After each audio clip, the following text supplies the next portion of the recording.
Zúčastnili sme sa cvičenia hasičov pri hasení elektromobilu v simulovaných podmienkach podzemnej garáže. Toto cvičenie prebiehalo vo výcvikovom centre hasičského a záchranného zboru vo výcvikovom priestore Lešť. Elektromobil Peugeot je umiestnený v štandardnej prefabrikovanej garáži, čím sa celkom verne simulujú hlavne výškové pomery v podzemných garážach. Takže moje meno je Simona Kalinovská z firmy Trimon. No a dneska vám teda tu predstavíme Fire Test. To znamená, že budeme simulovať požiar v uzatvorenej garáži. Máme tu vlastne vozidlo Peugeot a máme tam nainštalované vlastne aj termočlánky a požiarno-technické zariadenia. Medzi základné požiarno-technické zariadenia teda patrí hlavne detekcia požiaru. To znamená, že máme tu tepelné hlásiče a potom tu vlastne máme aj dymové. Aby sme teda to vedeli správne rozdeliť, tak my sme použili vlastne detekciu pomocou tepla, či máme tam špeciálny kábel listek, ktorý vlastne má v každom mieste určenú detekciu, či vieme presne, kde sa ten požiar stal. Potom máme ďalej detekciu pomocou dymu, čiže máme špeciálny nasávací systém. No a pomocou nasávacieho systému vlastne vieme veľmi včasne detekovať, že začína iba požiar.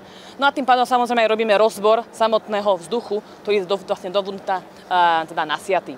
Potom následne sa nám teda spustí SHZ, to znamená, že máme tu vodnú hmlu. Momentálne v tejto garáži máme teda dve hlavice, ktoré teda potom budeme manuálne aktivovať. Štandardne sa samozrejme to vždy aktivuje pomocou EPS-ky. Teraz pre tento príklad teda to bude manuálne. Máme tam vlastne o 6 barov a teda spotreba vody je 47 litrov za minútu. To znamená, že je zhruba o polovicu menej ako štandardné sprinklerové systémy. No a následne sa nám teda spustí ZODT. To znamená, že budeme teda tie jednotlivé splodiny horenia teda vytláčať z priestoru von, aby teda bol ten priestor bezpečný a následne teda hasiči mohli ísť dovnútra. A samozrejme teda pomocou tejto špeciálnej platformy First Mover budeme teda vozidlo dostávať smerom von z garáži, kde teda zoberieme to na nejaké bezpečné miesto, kde hasiči teda už samotné auto otočia a pomocou teda špeciálneho systému Cobra prerazia batériu a teda budú ho ochladzovať. Následne ho dáme teda do vodného kúpela, že teda vidíte kontajner za mnou. Takže všetko je pripravené na pokus. Elektromobil bude zo spodu zapálený pomocou propambutanového horáku. Zapáliť elektromobil nie je také jednoduché, preto bola odstránená podlaha a niektoré krycie časti. V garáži je hasiace zariadenie a senzory na meranie veličín. Káble od týchto senzorov sú vyvedené mimo priestor do meracieho a kontrolného stanoviska, kde sú údaje z jednotlivých senzorov spracovávané, pretože tento experiment poskytne cenné údaje pre optimalizáciu postupov hasenia elektromobilu. Pri tomto experimente sa merajú nielen teploty, ale aj zloženie plynov. Všetko sa to vyhodnocuje, aj signalizuje a taktiež je tu to odsávacie zariadenie, ktoré umožňuje potom vyfúkať plyny von z garáže, aby tam bol lepší prístup. Uvidíte, že je to naozaj veľmi potrebné. Tam vidíte tú plochu, ten plochý otvor, to je vlastne výfukový otvor pre odvetranie a sú tam aj senzory. Organizátori by nám uľahčili prácu, keby tam umiestnili nejakú časomieru, ale nevadí, máme časové značky vo videu, takže relatívny čas od podpálenia. Najprv niekoľko minút bude trvať, kým sa elektromobil vôbec zapáli. Trvalo to 9 minút, no a vidíte, že už to statočne horí. Krátko po zapálení batérie vidíte iskry od skratov medzi článkami, ktoré spôsobuje požiar tým, že vlastne prehorievajú káble, obaly článkov a podobne. Je to celkom masívne a s dunivými efektami, ktoré sme troška potlačili. Vidíte, že už tam dochádza k deštrukcii, sa odstavujú nejaké konštrukčné časti, možno zo zadnej nápravy. Požiar bol úmyselne založený, no napriek tomu trvalo približne 7 minút, kým sa poriadne rozhorel. Teraz už v čase 12 minút auto masívne horí, plná garáž je rôznych splodín horenia. Začínajú sa ozývať výbuchy, jednak explodujú pneumatiky a taktiež vo vozidlách sú pyropatróny, ktoré v prípade havárie doťahujú bezpečnostné pásy, aby boli pevne utiahnuté, a taktiež pyropatróny všetkých airbagov, takže samozrejme tieto pyropatróny vplyvom vysokej teploty vybuchnú. Teraz už ten požiar je skutočne masívny. Samozrejme, požiarníci sú na blízku, ale ešte stále nezasahujú, pretože trvá nejaký čas, keby v reálnej situácii došli k požiaru. Tak tu je skutočne dôležité čím skôr začať hasenie. V čase 24 minút sa spustila vodná hmla. Ona by sa bola spustila skôr, keby to bol automatický hasiaci systém, ale spúšťali ju manuálne, no a úmyselne simulovali už taký rozvinutý, rozsiahly požiar elektromobilu. No a teraz v podstate úlohou tejto vodnej hmly je uhasiť, alebo teda v maximálnej miere stlmiť ten požiar a ochladiť. Voda pri vyparovaní odoberá obrovské množstvo tepla, no a tá spotreba vody, ako bolo konštatované v úvode, je podstatne menšia ako pri klasických sprinkleroch. Vidíte, že v čase 27 minút, čiže približne 3-4 minúty po aktivovaní tohto hasiaceho systému s vodnou hmlou je už požiar trocha utlmený. Vidíte, že stále sú tam nejaké plamene, no a približne v 30. minúte začína už zásah hasičov, čiže bol tam celkom verne simulovaný čas, kým tam tí hasiči dôjdu, povedzme zhruba po tých 20 minútach, lebo 10 minút sme počítali na rozhorenie toho požiaru, keďže bol úmyselne založený. No a teraz nejakou špeciálnou hasiacou penou v podstate sa snažia ten požiar lokalizovať a uhasiť. Táto fáza prebieha ešte v garáži. Samozrejme, požiarníci, teda hasiči majú dýchacie masky, teda kyslíkové masky. Vidíte, že uhasiť ten požiar nie je ani zďaleka jednoduché. Preto a samozrejme, keď budú pracovať reálne v podzemnej garáži, tak budú mať oveľa horšie podmienky, čo sa týka viditeľnosti. Tu na predsa len ten systém, ktorý vyfúkuje z plodiny horenia von, tak v takomto menšom priestore je relatívne účinný. Ťažko povedať, ako by to bolo v podzemnej garáži. No a teraz do hry vstupuje robot s touto platformou, ktorého úlohou je čo najskôr vytiahnuť toto horiace vozidlo, alebo teda už čiatočne uhasené vozidlo von z garáže, kde ho potom vlastne dohasia.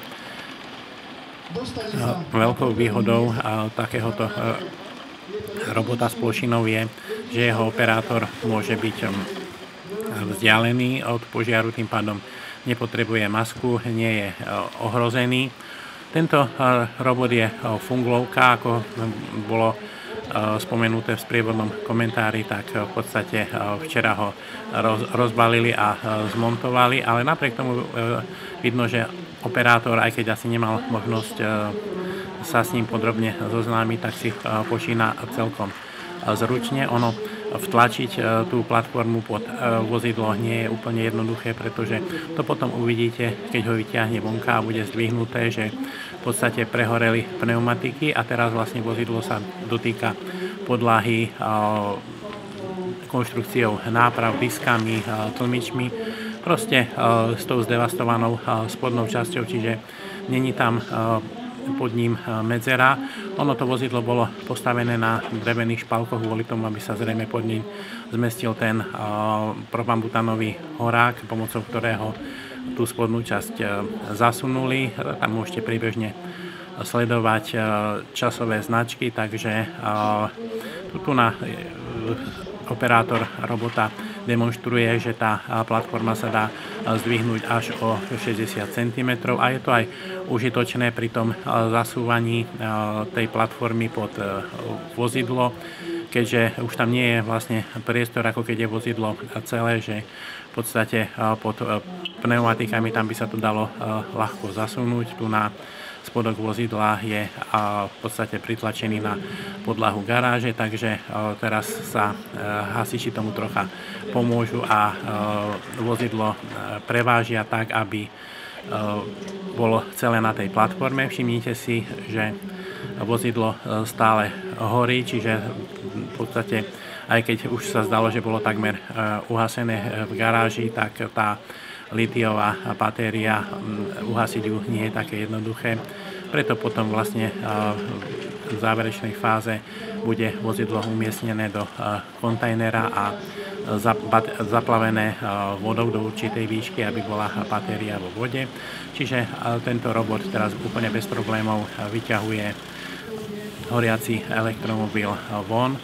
No a hasiči pokračujú v hasení teraz už na voľnom priestranstve vonka, kde na to majú ďaleko lepšie podmienky ako v malej či nízkej podzemnej garáži. Aj takýto letný pohľad napríklad na tie disky dáva presvedčivý obraz o tom, aké vysoké teploty sú tam. No a teraz ešte hasiči použijú špeciálne zariadenie, pomocou ktorého prederavia kryt batérie a dostanú tam hasiacu zmes dovnútra. Troška som sa podivil, že nebol problém s tým, že v podstate napriek tomu, že je tam vysoké jednosmerné napätie, tak nebol žiadny problém, čo sa týka ohrozenia elektrickým prúdom. Tu vidíte to zariadenie, ktorým sa snažia hasiči prepichnúť batériu. Ten okruh sa asi nemá kadiaľ uzavrieť, keďže je to v podstate jednosmerný prúd. No a vlastne tá kvapalina, alebo tá voda z toho prvotného hasenia, tak tadiaľ sa okruh nemá ako uzavrieť, keďže je tam len medzi kladným a záporným pólom. Tu vidíte vstrekovanie pod vysokým tlakom toho roztoku ešte dovnútra batérie. Vozidlo máme uhasené, no a teraz pristupuje záverečná fáza, čiže umiestnenie vozidla do kontajnera, kde sa v podstate dochladí. Samozrejme túto techniku, čiže kontajner a manipulačné zariadenie, v tomto prípade traktor s vysokozdvihnou plošinou, nemusí doraziť na miesto zásahu hneď, ale dodatočne, pretože takýchto zariadení je určite to nemajú na každej hasičskej stanici, možno jedno na okres, možno niekoľko na kraj, ale v podstate ide o to, že v konečnom dôsledku bude elektromobil po požiari, teda uhasený, umiestnený do kontajnera, v ktorom bude do určitej výšky zaplavený vodou. Vidíte, že 48 minút, keď odpočítame tých 15 minút na v podstate, kým sa ten elektromobil rozhorel a bol tam aj verne simulovaný čas, za ktorý prídu vlastne hasiči na miesto zásahu, tak tieto zábery sú zrýchlené, pretože vodič toho traktora s tým zvíhacím zariadením potreboval si elektromobil natočiť, ale aspoň sme mali príležitosť vidieť tú devastáciu po požiari. No a všimnite si, že vlastne pneumatiky sú schorené, čiže to vozidlo leží na podlahe, takže skutočne ten človek, ktorý manipuloval s tou plošinou, tak nemal to úplne jednoduché. A to vidíte aj teraz, keď vlastne už je to vozidlo premiestňované do kontajnera, že tam vlastne náprava a nejaké ďalšie časti z toho visia, takže tie museli hasiči zdvihnúť, aby to vozidlo vôbec dostali do toho kontajnera. No a teraz už bude v podstate kontajner zatvorený a do určitej výšky, tak aby sa bola bezpečne zakrytá batéria, bude kontajner zaplavený vodou. Možno tam vidíte na tých dverách, že do akej výšky to asi zaplavujú. Táto voda samozrejme potom sa musí zneškodniť ako nebezpečný odpad. Tam vlastne voda asi aj s nejakou penou alebo s nejakými prísadami z toho hasičského vozidla je premiestnená do toho kontajnera. No a ešte v rámci tejto ukážky bol demonstrovaný aj ďalší robot, ktorý umožňuje hasenie. Zozadu je k nemu pripojená hadica s tlakovou vodou, no a má tam jednak ten sprinkler, ktorý umožňuje buď hasiť takouto hmlou alebo sústredeným prúdom vody. Tam ten nárazník sa taktiež dá zdvihnúť, čiže vidíte, že on si za sebou ťahá hadicu, takže môže vliesť do nejakého limitovaného priestoru. A zase výhodou je, že operátor môže byť mimo toho jedovatých splodín. Vidíte silu toho vodného prúdu, demonštrácia, a tu je vlastne už potom demonstrované možnosti pohybu tej hasiacej hlavy. Sú tam kamery, svetlá, takže tento robot celkom dobre môže autonómne fungovať. Čiže ak máme teda nejaký štandardný bytový dom, momentálne nám hovorí vyhláška, že viac ako 50 motorových vozidel je povinné mať EPS-ku, ak máme menej, tak nie sme povinní. Samozrejme, vy si môžete nad rámec dokumentácie požiarna bezpečnosť stavby nainštalovať EPS-ku, napríklad možno aj lokálne, že nemusíte do celej garáže, ale len tam, kde sú, dajme tomu, elektrické vozidla. Čiže môže to byť nejaká termokamera alebo detekčný kábel iba, a teda viete si včasnú detekciu teda zabezpečiť aj sám. Následne, samozrejme, ak také niečo spozorujeme, vieme použiť možno požiarnu plachtu. Slúži len samozrejme na izolovanie požiaru, či sa nám požiar nerozšíri, a získame čas, kým prídu hasiči, aby teda mohli zahájiť zásah. Momentálne potrebujeme sa pripraviť na včasnú detekciu a zabezpečiť šírenie požiaru, aby teda nevzniklo rozšíreniu požiaru. Ako ste videli, pokiaľ nezafungovalo automatické spustenie stabilného hasiaceho systému, tak v podstate ten požiar sa rozhorel.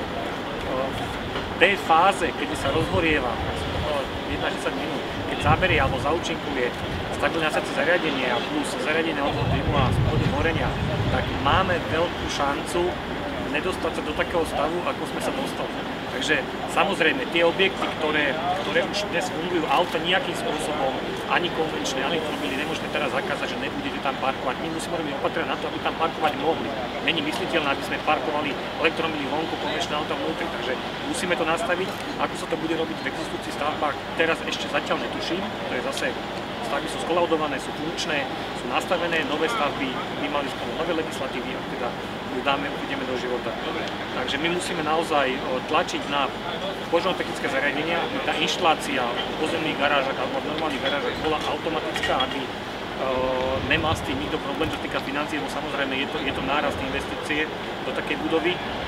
Takže pre nás je cesta automatizácia, to znamená, že stabilné hasiace, elektropožiarna signalizácia, zariadenie na odvod splodín a potom nová taktika, robotika. 3 kusy zhoreli, alebo tie 3 požiary sme zaregistrovali v minulom roku. Samozrejme konvenčných aut horí viacej, lebo je ich viacej, či už na základe technickej poruchy, dopravnej nehody, alebo teda úmyselného zapálenia.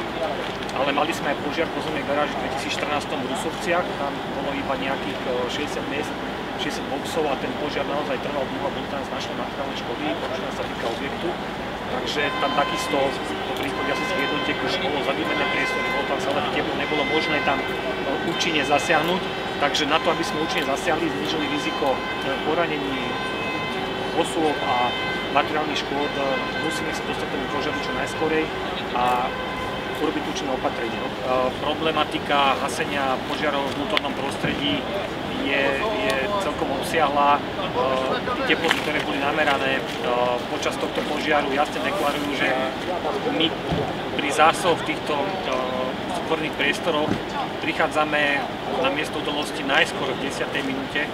A teda ako vieme, prvá fáza rozvoja požiaru je 1 až 10 minút, kedy sa dá najlepšie zvládnuť, ale väčšinou teda prichádzame a začíname robiť nejaké opatrenia až po 10. minúte, keď už ten požiar má taký výkon, že tak, ako ste ho teraz videli, že nie je to jednoduché poslať ľudí do uzavretých priestorov, do dymu, do takého tepla.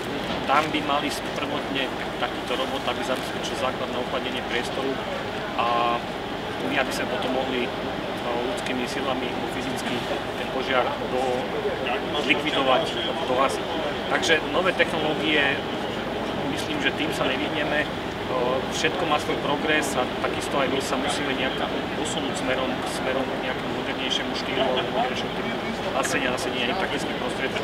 Budem rád, ak z tohto experimentu dáta použijeme na tvorbu nie z tohto experimentu, ale aj z ďalších, na tvorbu legislatívy ohľadne elektromobility, parkovania nabíjacích staníc a potom postupné nastavenie nových taktických postupov v súvislosti s zavedením nových technológií.